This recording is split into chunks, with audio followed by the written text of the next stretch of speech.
First time I ever came across a group of people, it was more of a group of people rather than just men. And it was the first time I ever experienced a real community, and they were everything bad for me. Still, there was a bond there. And I always tried to find that in the church world. And when I was Catholic, I found a few groups, but there's one in particular. It was a solid group of men. I was part of it about 10 years ago. Still know most of the guys from there. And we did something very intentional. We'd get together, we'd chat informally, then we would pray together, and then we would discuss a topic around a fire with beer, and it was great. But as those things always seemed to come to an end, that did, and we all went off in our different directions. So I tried to recreate it at another church, and I did. It was a Melkite Greek Catholic church, and to this day, it's still running, and it's apparently really big. But what I'm hearing from some of the founding members and guys who were there with me in the beginning, it's turning into a theological debate club. They're like taking Twitter offline to discuss who's in, who's out in the Orthodox world. And so that's fading as well. But when it comes to brotherhood, what I found, particularly in the last 7 months or so of the marital trouble that I've been having, there is a brotherhood. There is a group out there. Even if you don't get around a bonfire, there are brothers in your life who will be there, who you didn't expect, who you barely even knew in some cases. And if you can find those guys, that's your core group, even if you never get together in some sort of formal setting. And the thing is, you have to be proactive about it.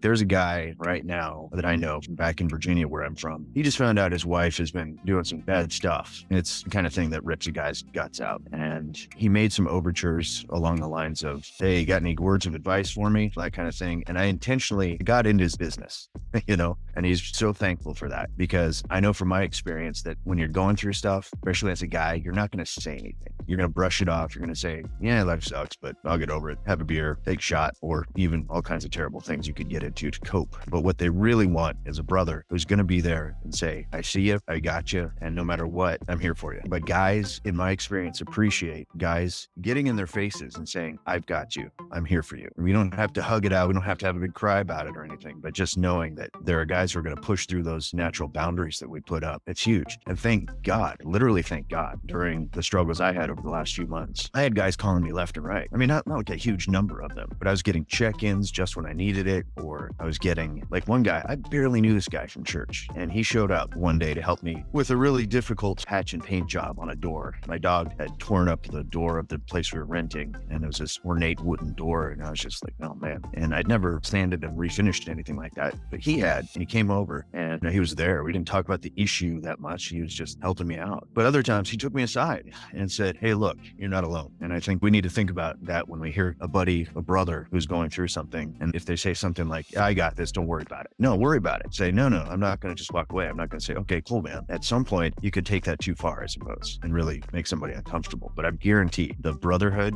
when guys actually care and are intentional about it, and I don't know how to say that any better, just get in their faces. I think a lot of guys need and appreciate that. I know I have, and I'm just trying to recreate that or find that at scale, I suppose. And Maniphesto is certainly going in that direction. So thanks to everybody here. But, some of our best connections are going to be out there and we don't even know it.